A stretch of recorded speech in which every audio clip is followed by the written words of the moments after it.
plans. Actually, can we talk a little bit about where we've been with the house first? Sure, yeah, go ahead, talk about that a little bit. And so commissioners, do you know, Carla, you may not be as familiar with this as the other commissioners are because it's a project that started last year. This was a horribly neglected 1867 Italianate. And Eric and his family have been working on it for over a year. And it's just going to be just totally transformed. So I'm going to turn it over to you, sir. Can I do screen sharing? I Please? don't know. Joe, can he do screen sharing? Yes. Okay, so you should be able to. Okay, so I don't know if you have to exit screen sharing. I don't know. Sharon, you'll need I'll stop your screen sharing for you. Okay, thank you. Okay, now you're able to do a screen share. Okay, so let's try this. Oopsie. Wait a minute here. All right, I'm trying to figure out how to, there we go. Let's go to this one. All right. So, can you hear me okay? Yes. Okay.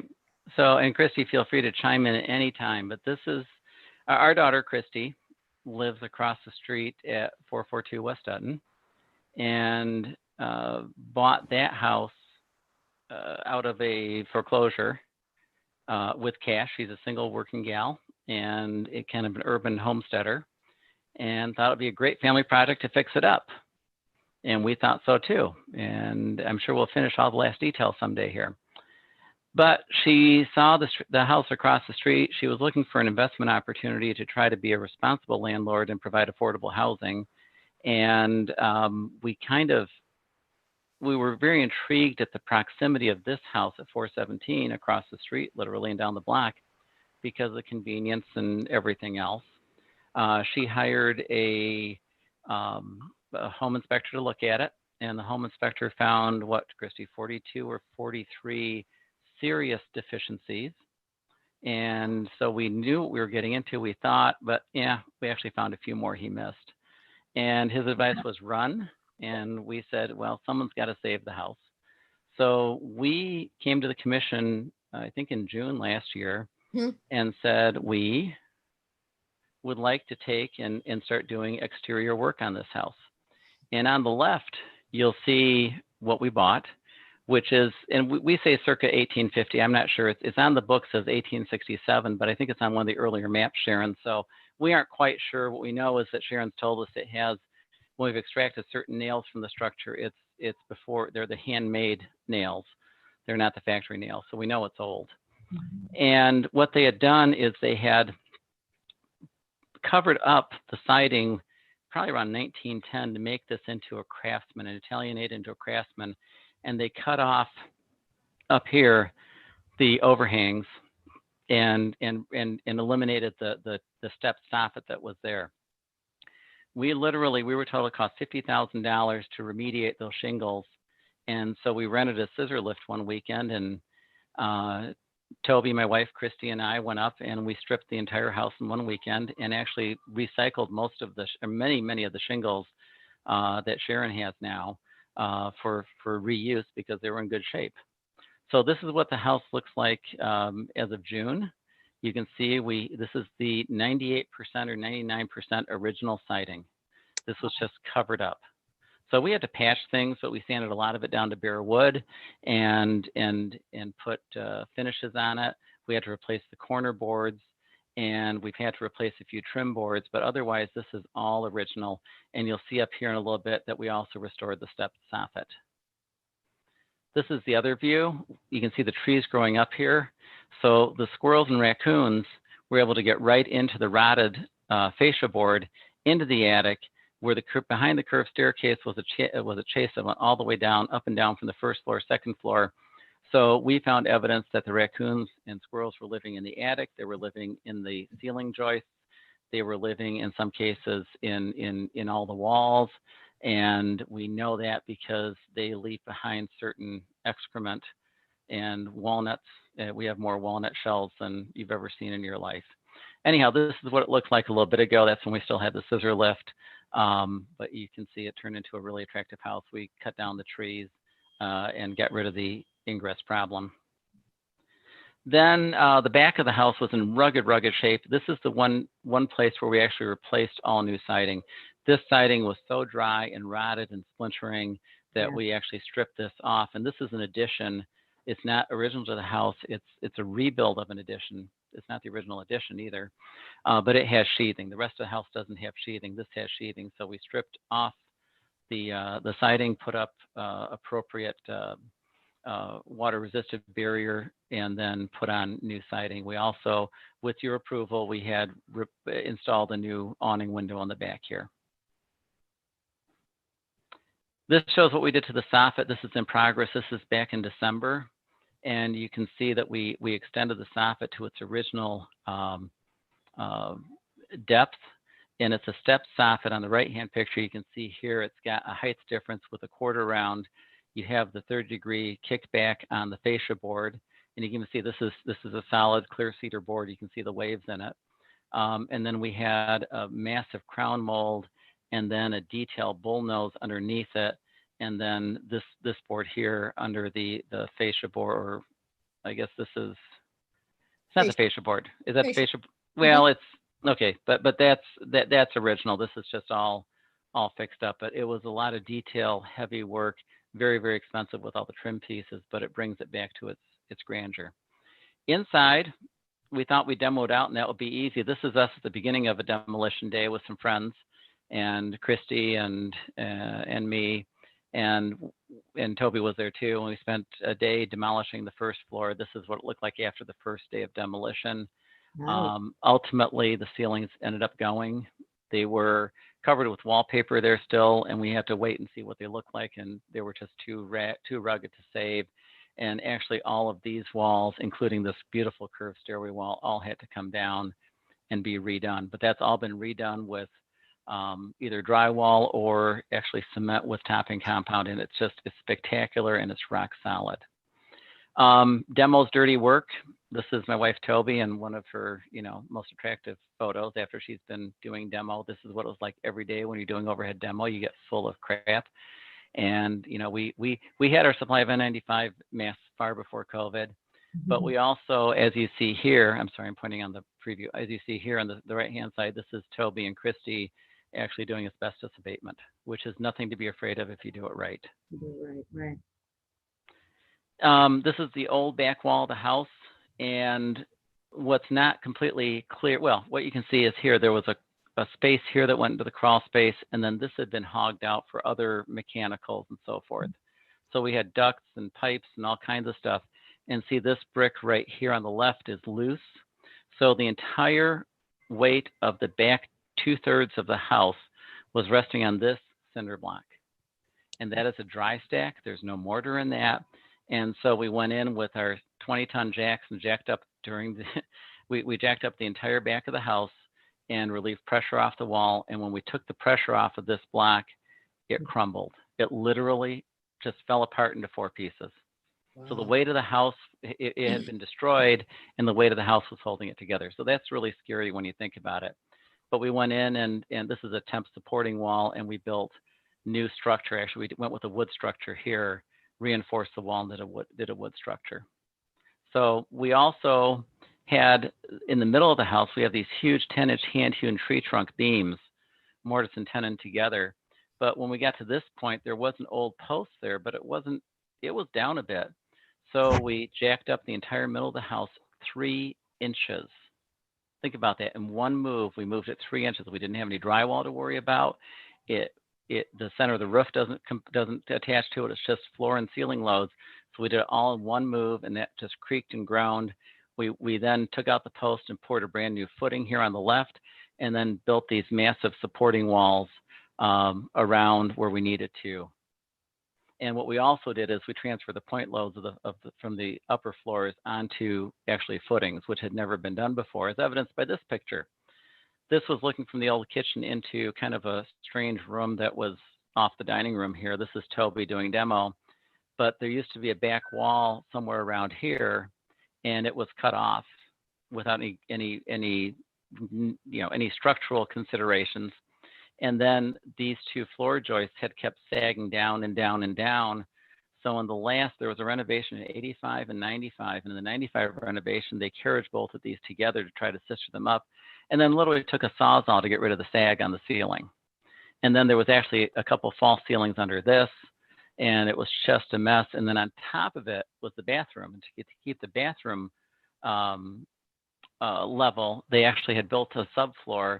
And then 10 years later, they went higher and built another subfloor over it. So we had to remove 3 floor structures to even get these out. But if you look at the right-hand side, we just gutted everything and then put in LVL beams, which transfer down to all those new posts and everything downstairs, and put in new floor joists. And you'll notice if you were at the house, now the hallway wall was sitting right about here, and it wasn't supported. The hallway wall point load is now on this beam that transfers it down to the foundation. So we're carrying loads properly. Then we wanted to put a cement floor in the crawl space. Well, it's during COVID. We couldn't get a cement truck because we weren't at an essential construction job. So this is Toby doing what she does best, which is cleaning up messes. She's been married to me for 42 years and been cleaning up my messes for 42 years. And she went down, and Christy went down and cleaned out what was the world's largest kitty litter box in this crawl space. And then we leveled out the soil, and then we went to Menards and bought bags and bags and bags of concrete, bought a cement mixer on Amazon, and in 2.5 hours poured 6,000 pounds of concrete and made a reasonably good floor down there. This is looking into the kitchen. This is later in construction. This is June of this year. You can see we've got 2 beams, one here and one here. This forward one here is carrying what used to be the dividing wall between the dining room and this area, which was the area of the kitchen. And we, hold on a second here. No, Siri's talking to me. Hi, Toby, we're on the Zoom meeting right now. I'm just taking through the PowerPoints, but they're in my ear. You can't hear them. Okay. And then on the right-hand side is after we've got the primer on, you can see now the new ceiling and where pendant lights are going to go for an island. This goes into the pantry, a new beautiful pantry, and the kitchen will be over here and the dining room over here. But just a huge amount of structural work. This, Sharon, is the coolest photo. This is looking from the living room to the dining room. This is the same room. So what we did is we took out this awful but very well constructed false ceiling to give us our heights back. Once again, part of the modernization, lower ceilings are more modern, but you know, what can I say? And then we found a fireplace. And not only did we dig out the fireplace, we actually bumped out the drywall around it to give it some definition. So hopefully it'll never be functional, but hopefully we can get an antique mantle and, you know, put it on this off-center firebox opening. And then this is the beam into the kitchen, and the old floor used to be right here, or the old wall used to be right there. This is looking back into where you come in from the back door. This is the kitchen, old kitchen area. Grease and filth. I mean, Sharon can tell you the condition of the house because she killed all the roaches before we got there. And bed bugs and fleas. And yeah. And so what we have now is this is the floor that we pulled up to put the concrete under. So the concrete runs, this is the crawl space back. So this is all concreted now underneath. And we're going to continue the wood floor back to about this point, and then put a vinyl floor back here just for utility when you come in the back hall. But there's now a half bath in this area. There's a bench to sit on in front of this window. The refrigerator will go here, and then there's a 4-foot coat closet that worked in back there.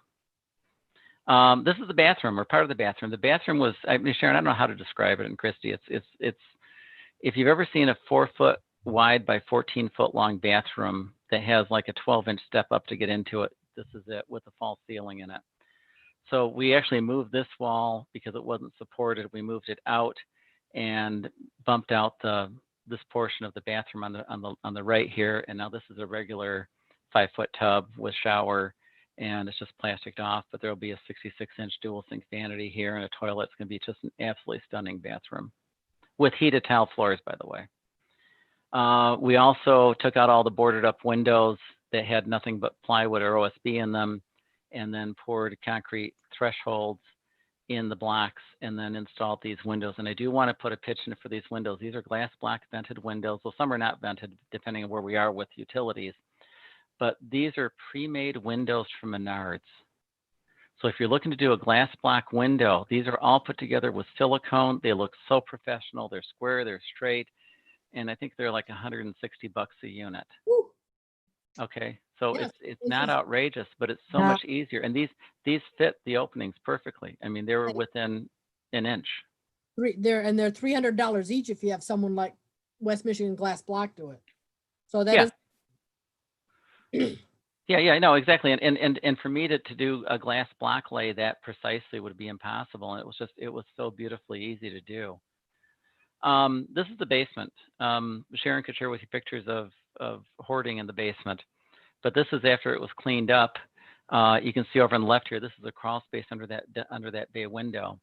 And it was a mess because squirrels and mice and everything have been living in there and eaten through insulation. And once again, Toby, who's standing right here, you can wave if you want. Oh, she cleaned up that mess.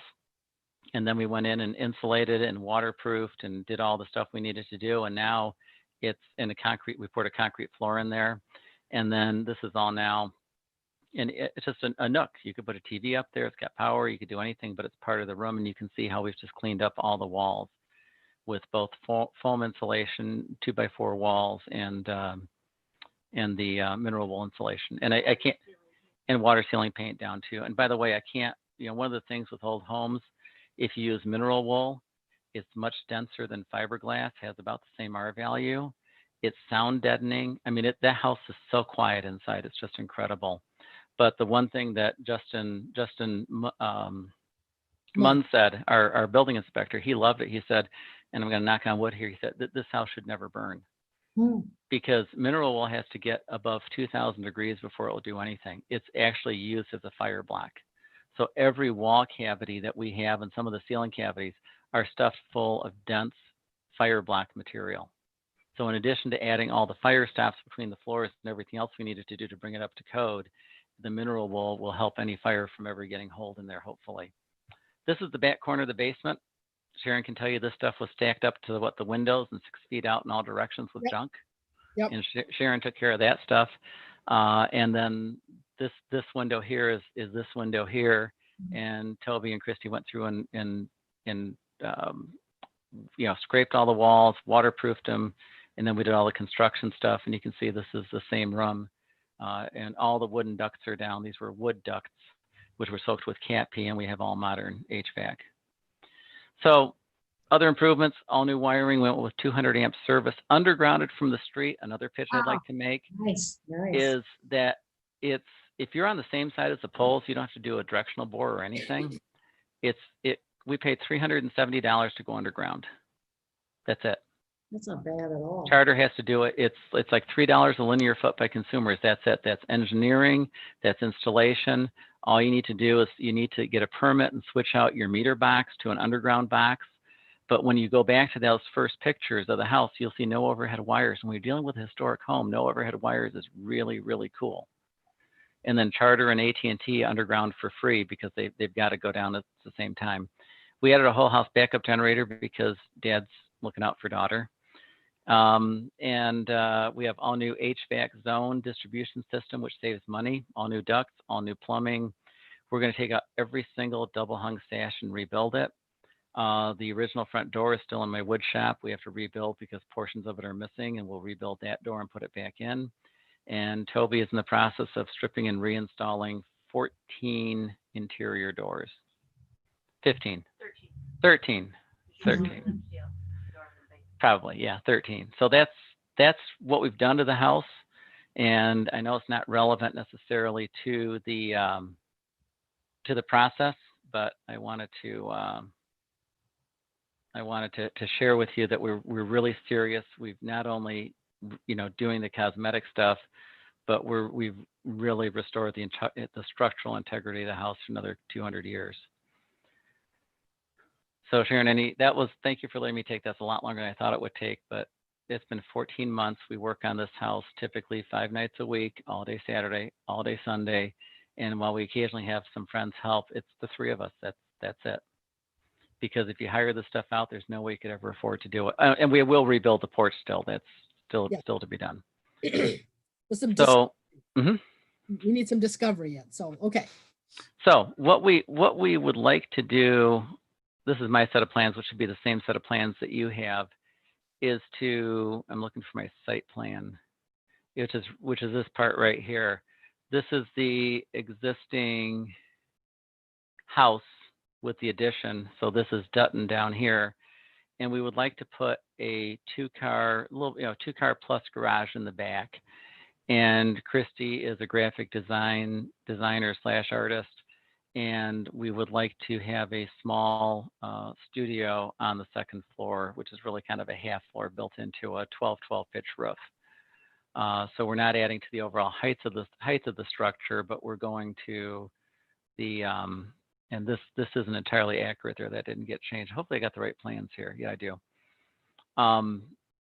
So the overall structure is going to be 24 feet wide, which is very custom for a standard for a two-car garage, and about 26 feet deep. The two doors would face the house. We'd like to put a service door here, and actually we'd like to have the option to put a second service door here. The reason being that we might want to have, we have to have a fire separation between the garage and the living space. We might want to keep this a solid wall and just have the access to the living area up these stairs be from the outside. So we might want to have two side-by-side doors there. As far as the second floor, just interior space, is basically one big room, 16 by 16, with a couple of dormers, so she has decent light up there, and a bathroom. As far as this is the driveway side of the view. What we may want to do is extend this roof over and have two doors, pretty much in line. That is the west side, and the reason that's like that is because it's right up against a privacy fence, which is right up against the neighbor's garage. No one sees it. Plus, that has to be all a fire-rated wall because of our proximity to the other garages that are back there. The back should show a window here in the bathroom. Once again, this is up actually in trees. It's not visible from any road, but it's visible from the neighboring house on Vine, which is actually like a 1950s ranch, Sharon? Yeah, with the drive-through garage. With a drive-through garage, yes, yes.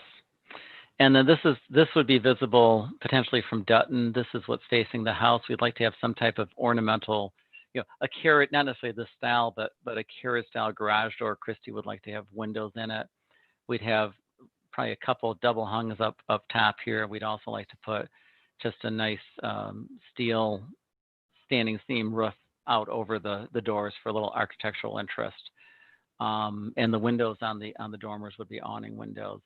And the only thing that we've got some cost estimates in, and the first garage we had designed cost more than the house cost with improvements. So we scaled it down. And one of the other things, even though it pains me to ask, is that since it is a garage, it is tucked in the back, if we can get colors to match the house, whether we could have the option of going with vinyl siding. Because the cement board siding on this garage is $21,000. Yeah, it's fairly common when the commission approves new garages that they allow vinyl siding as one of the markers that it's a new building, as opposed to an old building that's been redone. Okay, so that's not uncommon. Usually the commission requires that it be a smooth surface vinyl siding, not a heavily textured surface. Fair enough. Christy, I'm done with my points. Did you have anything that I missed or anything that you wanted to add? No, I don't think so. It was just the extra door and then the vinyl, I think, were my only notes, and you covered those. So thank you. So commissioners, what do you think? I know we can't, you can just delegate it to me. I think that this fits so neatly within our standards and guidelines for a new structure in a historic district that it'd be a little bit of a stretch to do an administrative approval, but at the same time, this is an unusual time. And so if you are comfortable with me doing an administrative approval, I will be happy to. Because I think, Eric, you guys said you have a builder that might be ready to start next month, early next month. Yeah, we just finalizing the revised costs and the new plans, but yeah, they have a hole in their schedule. They're about to start 6 new houses that are in the permitting stage, and they could squeeze this in and bang it out. And the other nice thing is, because if we can get this done early enough this fall with the cement work, getting cement trucks back there, we've agreed with Jim that we're actually going to pave the driveway between the houses, because that's been a problem with water and everything else in the houses. Yep. So, because I can, Yeah, I'm comfortable. I'm comfortable. I don't know if we how we vote on it, but I'm comfortable with you making administrative decisions on that.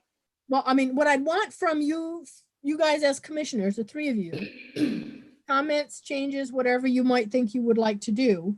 And then what we will do is we will bring it up again at the meeting next month for a formal vote.